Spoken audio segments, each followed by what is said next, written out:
Well, welcome back. Thank you so much for joining us again for another episode of the Your Blank What Now podcast. My name is Marci Nettles and I am your host. I am so excited because what the show is all about is it's something to be able to kind of be a light or a guide or a direction on how you, no matter what circumstance that you're facing right now, can get your way out. You can see somebody else has done it. So guess what? So can you. And so I'm so excited about the guest that we have today. You're going to absolutely adore her. I do, I know. But Sandie Sato is just special. So let me tell you a little bit about her.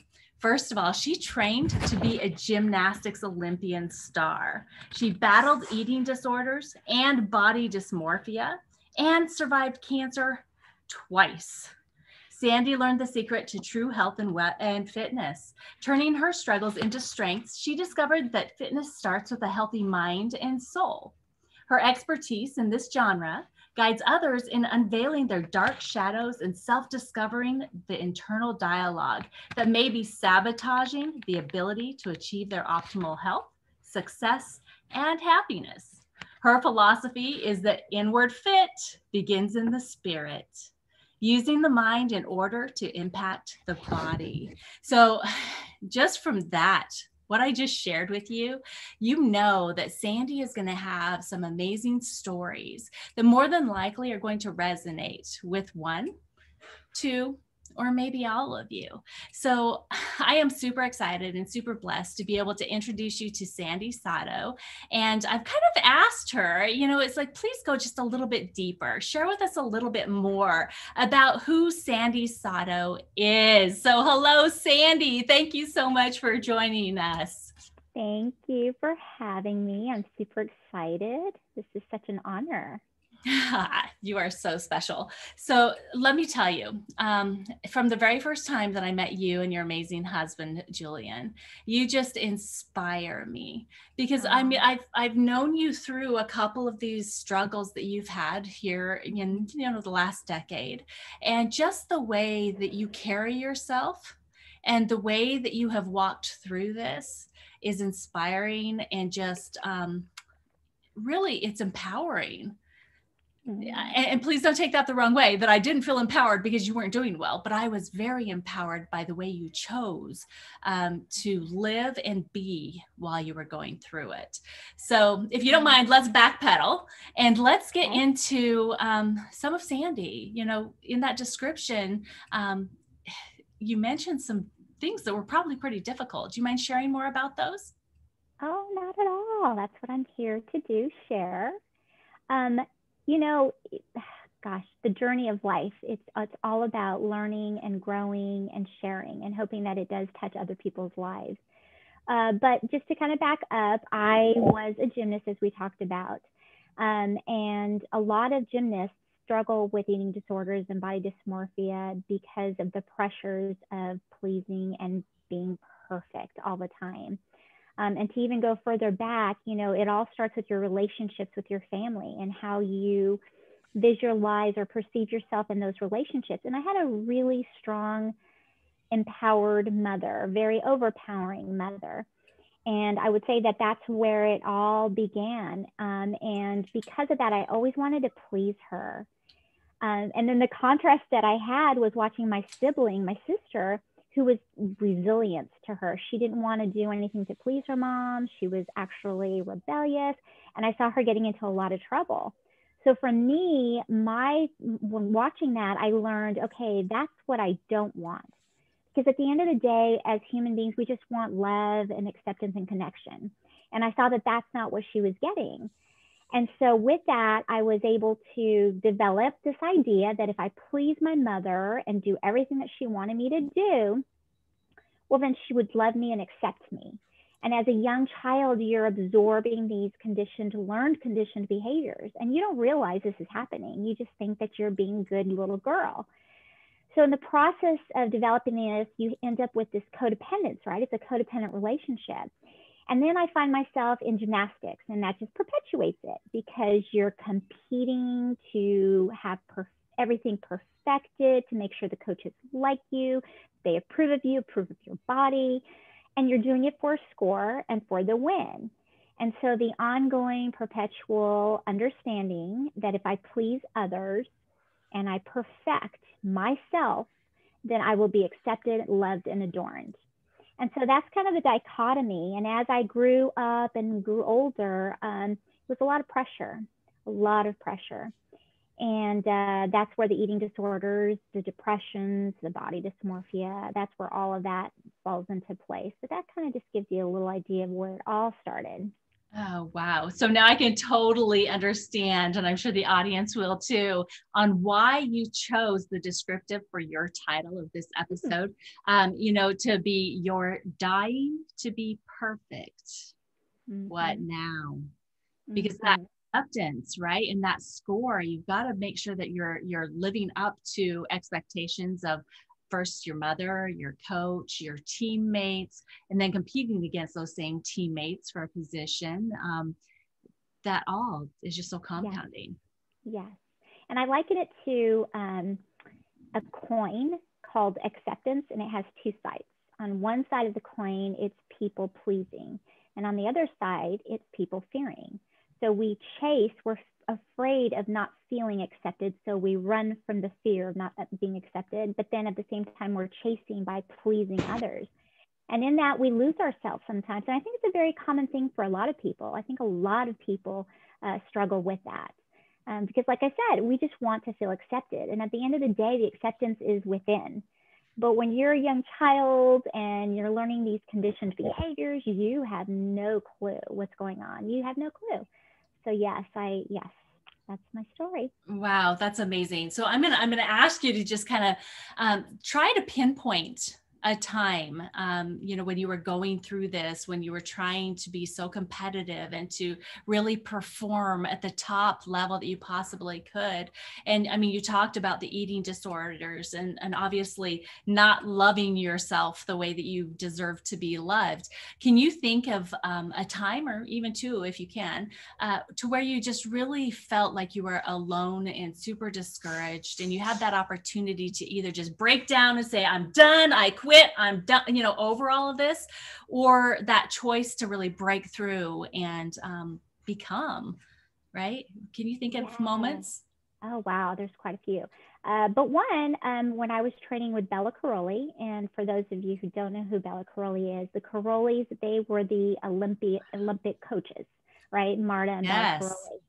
Some of their image has been a little bit scarred in the most recent past, but nonetheless, back in the time, he had just gotten to America and opened up his gym.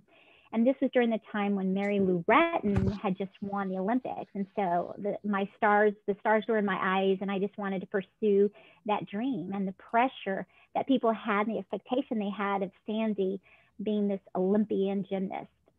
Well, working under those conditions, was very challenging. He's Romanian, and so the way that they train is very unique. It's very hard, and it's not about love and connection. It's not about feel good. It's very militant, and much like an animal, you're trained. And I can remember one time I was on the balance beam, and Marta was coaching me, and I had to do this front flip. If anybody knows what a front flip is, it's you dive forward without your hands, and you're on this tiny few-inch balance beam, and you can't fall off. So she's watching, and sure enough, I fell. And she said, get back up right now, and do it again, and do not fall off. And so the pressure, and she says, keep doing it until I tell you to stop. Oh my goodness, just your spine, you're just like thinking, and I could hear my mother in her voice. I could hear the pressure of my mother behind that. And so I did it, and I didn't fall.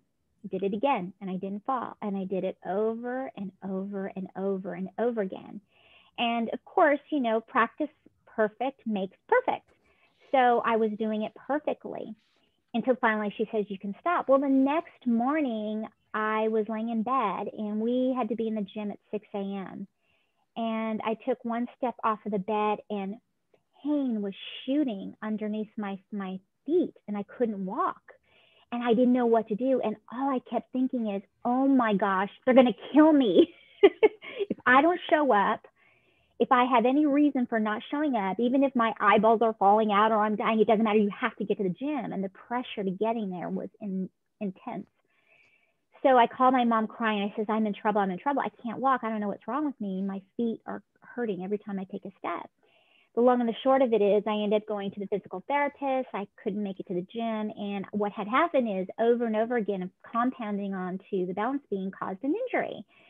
And from that injury, it was just bruised so much and so swollen, and I couldn't move. Well, when I got to the gym that evening, there was always, so Bella had the class A and the class B, the ones who were shining and the ones who I likened to be wearing the dunce hats. Those are the ones that for whatever reason were shunned for not doing their job well enough or for having injuries or just he didn't want to be burdened with them. And so I was in the A, but then I got hurt. And when he found out that I couldn't do XYZ, he quickly shunned me over there. And I can remember the humiliation that I felt. I could remember the others looking at me with sadness, like, oh, now it's you over there. And I remember the oppressiveness of the other girls, young girls that were all there, you know, and feeling so low and like a loser, like you've done something terribly wrong. We were just hurt. We were just injured because of the gymnastics. And that comes with gymnastics. That's to be expected. But there was no grace, no love, and no mercy. And it was just being humiliated in that way. But there's a lot to be learned from those moments, you know, a lot to be learned. And it makes sense, you know, there are moments in my life today where it'll be triggered, that humiliation or that high expectation. You know, we grow chronologically and we get older and we have, you know, we get married and we have kids and we're adults.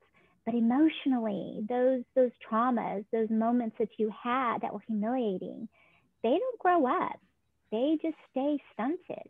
And so every now and again, yeah, I'll remember and feel that humiliation and have to walk myself backwards, you know? Wow. So how old were you? I think at that time I was 13, 14, perhaps. Yeah. Wow. So at 13, 14 years of age, it was being so reinforced to you that as long as you performed, we accept you. Mm-hmm. But if you can't live up to our expectations, maybe not what you're capable of at that moment, but of our expectations, then you're not. Then you're out of the cool kid group. Exactly. And that's called conditional love. It's conditions. Right. If you're good, you're rewarded. If you're bad, you're punished. And that's a lot. That's a lot to live with. So how long did this go on for you? How long were you in training for gymnastics? Well, I've been training since I was 7 all the way through the end of high school. So predominantly most of my upbringing, my childhood, if you will. And then what had happened is I did injure myself. Aside from that injury, it healed. I did injure myself greatly to the point where I knew I wasn't going to be able to compete that year. So we decided, my mother, my parents and I, we decided to bring me back. And I finished out my gymnastics through high school. And it was great. I had fun. It was like the joy came back. It was a different kind of training. It wasn't training to be perfect. It was training to have fun, you know, and that's what it should be. But through that, there was a lot of memory of the imagery of what the body should look like and the shame that came with the body as a gymnast. You know, just maturing into a young woman was, that's not the body you want when you're being an Olympian gymnast. And like I said, some of those scars, they don't heal on their own. If they're not addressed, or if the person doesn't even consciously understand what it is that they're feeling, you know, then it's not healed. So, yeah. You know, that's really interesting because many people that will listen to this will understand the difference between a physical injury and a emotional injury. Physical injuries heal, and they generally do it pretty quickly because our bodies are amazing creations, right? Yes. But when it comes to emotional, heart and mind injuries, those are the things that continue on for our whole lives if we don't recognize what's going on and really get the help that we need to be able to rectify that. And what's really bad is that that injury is then passed on to our children, and then it can be passed on to their children and become something kind of what we refer to many times as generational curses, right? Well said. Well said. So tell me, Sandie, when did you recognize that there was a problem with the emotional injuries that you've sustained, and what did you learn from those? I believe I suppressed so much growing up, and I don't believe it was until after high school and I discovered the eating disorder, which, as you know, is just a coping mechanism. So a lot was going on in my home life. I had been trespassed by another family member sexually. My family had broken up, and we'll leave it at that. And so there was a lot going on that I couldn't control. There were things and circumstances that I couldn't change or control and didn't have the ability to control.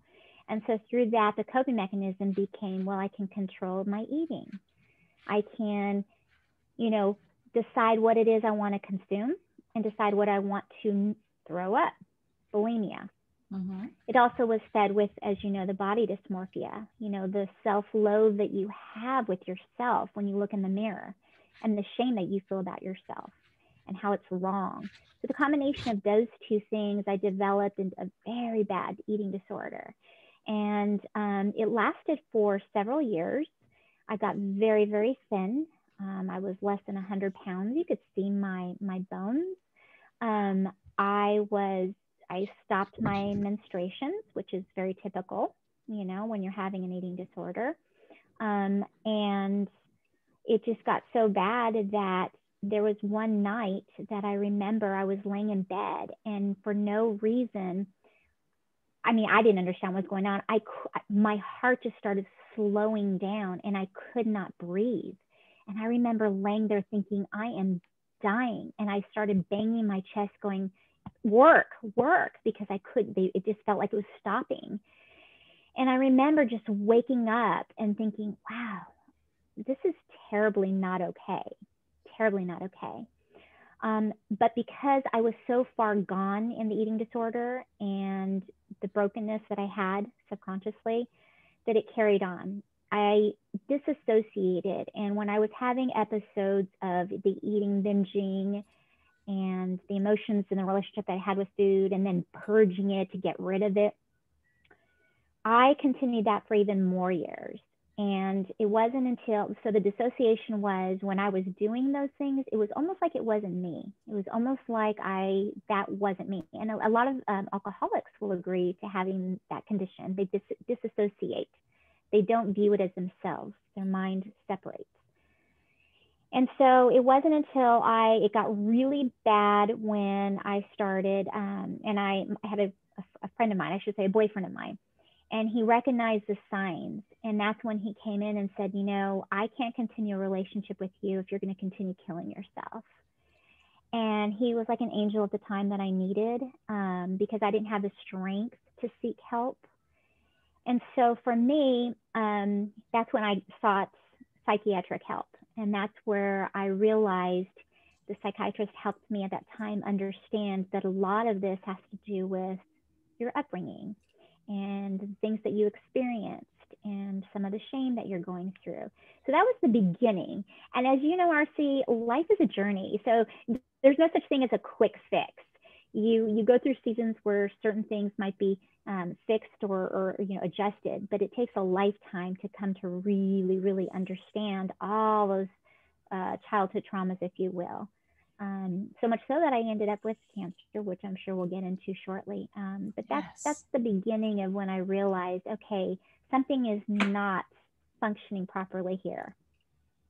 Wow. And it is, and what's unfortunate about it is that everything that you were thinking and the things that you were doing was because you had taken on the identity of how someone else was thinking of you. not your true self and who you truly are as a person, and as a child of God, right? I love that. Yeah. I mean, because every single one of us, as a matter of fact, anybody that's listening to this, I just want you to know right now that you are the son or daughter of the Most High King, and he loves you. You are a child of God, and he loves you unconditionally. And the identity that he sees you as is perfect, as forgiven, as restored, as being his loving child. And that he wants you to know that no matter where you're at right now, you're not alone. And that there are people that have been through the things or similar to what you're going through right now, and they have made it out. And that's why Sandie's here with me today. And that's why other guests come on here, is to show you the path, just give you an idea of something that you can do to get you out of where you are right now. Because the sooner the better, right? The sooner the better. Because when we let these things go on long enough, whether it is bad choices when it comes down to how we think about ourselves because we let someone else influence us so much, or getting into some sort of an addiction or eating disorder like you're talking about, the longer we let it go on, it leads to other things. So yes, we absolutely want to get into you sharing your cancer experiences. I mean, because you were young. You are young. You are a beautiful young lady, and you have battled cancer twice. So tell us, I mean, obviously you are an amazing wife and mother and grandmother. Right? Isn't it wonderful? It's the best thing ever, by the way, guys. Being a grandparent is the best thing ever. And so there's years that passed between that boyfriend that spoke that truth to you, that got you to kind of open your eyes to there being something you needed to address, until all of a sudden your body was like, help. 911 emergency. Right. And that's exactly what happens, to your point, when things aren't realized. Those childhood traumas aren't realized, or the self-sabotage, the dialogue that's in our head. When we don't recognize that and we internalize it, well, then yes, it has to show up somewhere. And in my case scenario, it showed up in cancer, not once, but twice. So just to backtrack, I loved what you said. You took on the perception of what others thought of you. Yes. And that's a sign of a codependent personality. And I liken it to, I call those filters, and different masks. There was the Sandie gymnast. There was the Sandie pleasing mommy. There was the Sandie marriage. There was the Sandie this. There was the Sandie that. The perfect Sandie. There's so many parts to us, right? And we put on those masks and we put on a smile. And I was taught through my mother, no matter what is going on behind closed doors, and it could be ugly, mind you, there was a lot of abuse between my family. My parents were very abusive to one another. So we witnessed a lot of that. But no matter how bad it was, broken noses, broken ribs, no matter what was going on, you open that door and you smile and you show everybody how perfect you are. Well, I learned to internalize a lot. And so as I'm developing this codependent relationship with my mother, please her, do the tap dance, and she gives me the score. You're doing good. You're feeling loved and accepted. Well, that carries on into other relationships now, doesn't it? So during the time that I developed my first cancer, there was a lot of family turmoil going in our household. We had a son who was dabbling in things like drugs, and he was very rebellious at the time. My marriage to Julian, which, by the way, is incredibly, we've been married for almost 25 years. Wow. And we've been through dips and highs and lows, and every bit of it has been worth it because we have fought the fight. But there was a time when we were questioning, do we really want to continue pursuing this? So much was going on, so much. But for me, I was fine. How are you doing, Sandie? Fine. How are you doing, Sandie? Okay, I'm doing great. I'm always great, with a smile on my face, but on the inside, you're screaming. Well, one day I felt a little lump on my chest, and I didn't think much of it because like you said, I was younger and those kind of things just doesn't happen. I was the epitome of good health. I ate clean. Through the eating disorder, I learned between healthy eating and not healthy eating. So I was developing a very good relationship with food. And then I was exercising and I looked very fit, and you would never guess it. So I found this lump on my chest and I didn't do anything about it. And this is for the listeners, listen to your body. It's telling you something. Yes. And I didn't listen and snuffed it down. Oh, it's probably fine. It's nothing. And a year went by until I finally went to this amazing, she was giving me a physical, and I said, I have this funny little lump here. And in the meanwhile, Marci, it's growing and it's becoming painful. And I'm still ignoring it, thinking, oh, it's probably this. You know how we are with our Google MD. We diagnose Yes. ourselves. We know what it is. We'll just Google it. Yes. So I figured it all out. It was fine. And she was like, Sandie, go to the doctor now. And I was like, it can wait a couple more weeks because it was already December 15th. It was mid-December. I was going to pay a copay and a deductible at the end of the year. I was thinking, pragmatically. And she was like, Sandie, go now. And when I heard that tone, I was like, all right. And so the people pleasing side of me, not because I was doing it for me, but because it was like the coach, get on that balance beam and do that front flip and do it right. So I heard that tone. And so I went to the doctor to please her, to please my husband, to please everybody. Well, it was a good thing at that time that I did, because I found out that it was a cancerous tumor growing. So we went through the first phase with a lumpectomy and the radiation and the treatments that go with that.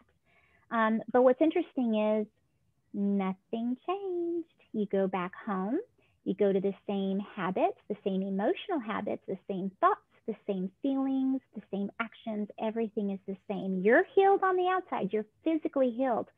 But nothing's changed here and here. And so we go back into that environment. And I remember one day I was so depressed and so in dismay. And I remember thinking to myself, and I might have even said it out loud, and this is where you really have to caution the mind and the things that you say and the way that you feel when you're saying them. I remember feeling so upset with both my husband and the son that was rebellious at the time. And I was saying, if the XYZ, and I won't say it, but if it were to come back, I would be so glad, because I want them to be punished the way that they're punishing me right now, the way that I'm feeling, because I was in between this relationship. I was the tug of war, right? And so nothing, you don't think anything of it. But guess what came back? It wasn't but a matter of time, and another lump was found in the same breast. And went to the doctor, and they were like, yeah, it came back. It came back all right. And so even though I changed some of the eating habits and perhaps cleaned it up a little bit more, to my point, if you don't start from within, fitness, health, and wellness comes from within. It starts from within, and your emotions and your thoughts about yourself. And then it just exudes. To your point, we are a bright beaming light, but we don't see that in us. We fail to see that in us. And a lot of times we look to others to give us that feeling of acceptance and love and beauty, but it's all right here. It's always been there. Yes. So that was really, I would say, when you asked me that question earlier, when was the first time you pondered something needed to be done? I would venture to say that was really when I understood, okay, if certain things don't change, this is just going to perpetuate. And they were saying if it comes back, it would come back somewhere else in your body. Then it just becomes a quality of life situation. And that's when I realized, wow, I'm killing myself. Subconsciously, I'm killing myself. It's a type of self-sabotage, just like with the anorexia. It's the same emotions. It's just it was being snuffed until my body was rebelling. So that's pretty much how I ended up with a cancer. You know what? It's really interesting because our minds are so powerful, and the things that we speak out are the things that we get back, right? And so those times that you were saying, it's like, I wish it would just come back. Well, guess what? You got exactly what you asked for, right? 100%. And when we think about speaking negatively, thinking negatively about yourself, is really just a long-term suicide strategy. 100%. It's a self-sabotage. And that's why I Yeah. liken it to the bulimia, because I was killing myself in a physical way, but emotionally I was already dying. I was already slowly dying. That light was dimming out. And not addressing all those issues, I grew into an adult, and those same issues were just that it was just dimming out. So yes, it's a self sabotage is what it is. It's a slow death. And cancer, if you think about the quality of a cancer, what is it doing? It's slowly taking over and controlling you until you're dead. And that's exactly how my emotions felt. I felt like I wasn't living. I just wasn't dying, if that Right. makes any sense. Yes. You know?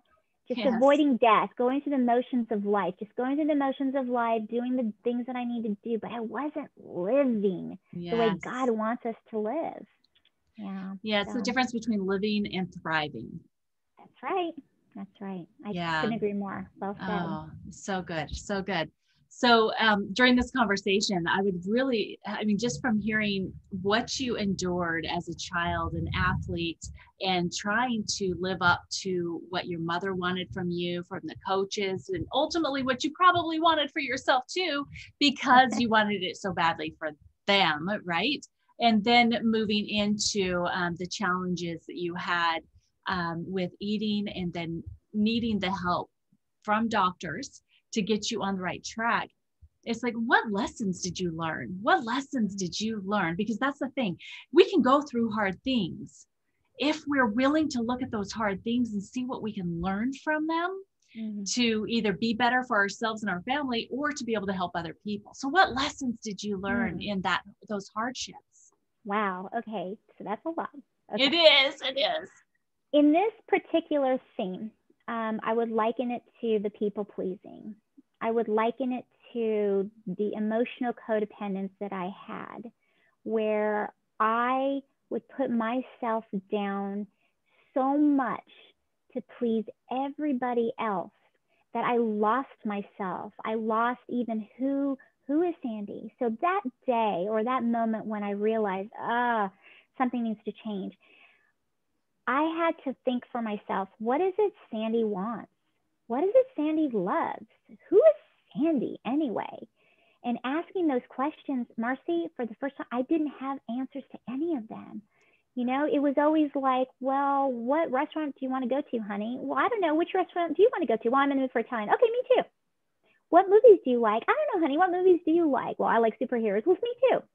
It was the epitome of just losing myself in every relationship and having that codependence and just getting lost. It's like quicksand. And finally realizing for the first time, I need to open my eyes, just observe, and recognize who she is and what is my purpose. My purpose isn't just going around people pleasing, people fearing, and making sure everybody likes me, because on the outside, this is what they see, but they don't know me. They don't know the inside and that intimacy that could really be there if I was being my authentic self. So in that learning, I realized that I had to learn to love myself, learn to love the essence, the light that's within, learn to realize that the only way that I'm going to love and serve God is if I love and serve myself first. Yes. It's the epitome of the oxygen mask for you first before you can give it to your child. Yes. So I had a lifeline, and it was for Sandie, from Sandie to Sandie. And I gave myself the oxygen. And I did seek help. There's nothing wrong with seeking help, folks. The best thing you can do for yourself is have somebody that you can talk to, somebody that will listen. And I did. I got a life coach and a therapist, and he's walked me through every step of the way of all the childhood traumas and facing those, what I call like the monsters underneath the bed, the parts of you that you don't even want to see. We run away from the ugly and the muck about ourselves, but I dug in deep, and I brought out all the yuck and the stuff that I didn't like about me and the stuff that I loved about me. And I just was like, it's like cleaning out a closet. I made this big mess so I can go back and put it in a nice little order. And so that's really how I worked through the learning and the growing. And it's not done. We're still processing and learning every single day because life is just a training ground. That's why we're here. Yes, we're never done until he's ready to take us back, right? That's And then right. and then we're still not done. So it's all, yeah. That's right. So I absolutely love that you learned that you needed to love yourself, and you had to put yourself first and figure out exactly who you were, what you loved, what made you feel good, what you enjoyed. That's So you could truly be a full participant in any relationship, right? Starting with a relationship with yourself. I love that. So now that you know that, what is something that if you could go back and just give one hug to yourself, whether it was that young girl when she was 13 or maybe even earlier, so that she wouldn't have to experience what she experienced, what would you say to your younger self if you could go back? So if you could go back. Yes. I would tell her, young Sandie, you are great. You are magnificent. The light is within you. I would give her a big hug, and I would tell her, you don't have a need for others. You don't have a need for the people and the pleasing. You don't have to act and be. Just shine bright and just be the big Sandie that you are here to be.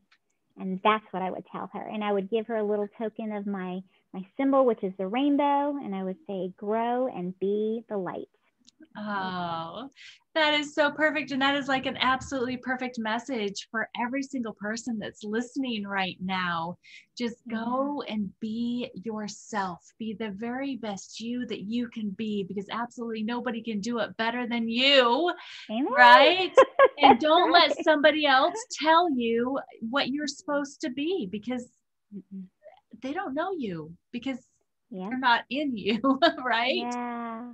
Seriously. Well, one of the things that I like to tell myself is if I'm hearing something about a perception somebody might have about me, and we have that with spouses, with coworkers, and I tell myself, I choose not to accept your perception of me. And I tell myself that, and I remind myself that's their perception. They're allowed to have it, but I choose not to accept it. That's not how I see myself. And so that's one of the little things that I tell myself to get through those moments when their people pleasing wants to pop out. I love it. And that's because you've figured out who you are. What is your identity? You know it. And so you're able to be fully empowered and be able to live your life that way. I absolutely love this, how far you've come. And I know that you have got so much further to go, not because you're not enough now, but because I see the greatness in you. Aww. You have got so much to give. And so that kind of leads into our final little question here. And that is, what are you doing now to really help others to be able to bring joy and maybe put a little bit of a light on an area that someone could really, grow themselves? What are you doing? Well, I'm going to tell you, Marci, you were such a big example to me in reminding me what life is about and what I can do. And you did a post on LinkedIn, I don't know if you remember, and it had a list of all the ways that you can pay it forward. And that touched my heart, because I think at the end of the day, it's not about changing the world. It's not about thinking, oh, I'm just going to be this great big person and make sure everybody knows how. No. It's the tiny little things that every moment that the clock ticks, you can make a difference. So I thank you for teaching that, or reminding me of that amazing lesson, that it's the little things. And I'm going to tell you what I did the other day because of that post. I was in the park with my grandchild, and I saw a bunch of trash because people were throwing their water bottles and everything. And I saw it, and I remembered that list: pick up some garbage. The littlest thing can make a huge difference. So you know what I did? I went around and I cleaned up all of the garbage. And what a great example to my granddaughter, right? Yes. And so to answer that question, I think the best thing that I and anyone can do is look in the mirror, love yourself, and be the best you that you can be. And if it's just paying it forward in the littlest way with a smile, or just listening to somebody when they need a listening ear, that goes a long way. And if I could change if I can be an assistance to any one person, just one soul, I have done my job. I'm not here to save the world, just one soul at a time. Amen. Amen. So with that, how could our audience follow you or see more of what you're involved with? Thank you for asking. They can find me on LinkedIn. They can also find me on Instagram and Facebook, the usual places. Sandie with an IE, Sato. It's that easy. It's wonderful. Oh, I love you so much. And thank you so much for taking that post so literally and going out and doing it. Because if we would take that responsibility ourselves and just doing even just one small thing a day to make the environment, by the way, that was kind of for you too, right? 100%. Do you know how I felt? I felt like I had just cleaned up my room. Because when I first was looking around, I was like, oh my gosh, I see the trash. And you know how you cringe when you see trash?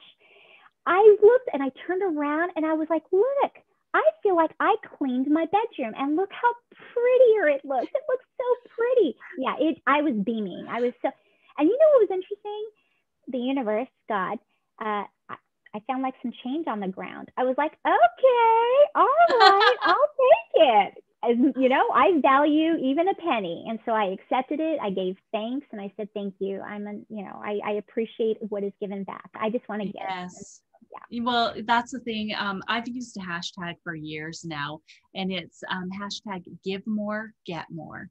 Amen. You know, if you just start with the heart that you're going to be giving to others, you will automatically end up in the place where you want to be.